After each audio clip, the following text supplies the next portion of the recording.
আজি বন্ধুসকলক দেখাই আছো ডিজিটেল যুগত 4G ষ্টাইল। মানুহ আজিকালি ইমানেই এলোৱা হৈছে, চাওক এটা 1 ফুট গছ ৰুওঁতে 6জন মানুহ লাগে, তেতিয়াহ'লে 10 ফুট গছ এটা ৰুওঁতে কিমানজন মানুহ লাগিব? এইটোৱে ISI পৰীক্ষাত আহিব এই ডিজিটেল যুগৰ প্ৰশ্ন।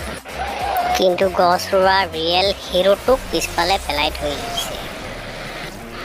চিৰদিন বসবাস কৰাৰ কাৰণে গছৰ ঘৰটো সেই ৰিয়েল হিৰোটোৱে বনাইছে, কিন্তু সিহঁতে ফিটা কাটি দিছে, ঘৰত সোমাই দিছে, এইটোৰ কাৰণে চেলফি মাৰিছে, কিন্তু ৰিয়েল হিৰোটোক পিছফালে থৈ দিছে।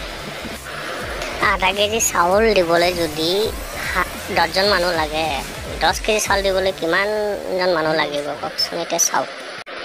তো বন্ধুসকল, এয়া আছিল ডিজিটেল যুগৰ 4G প্ৰশ্ন।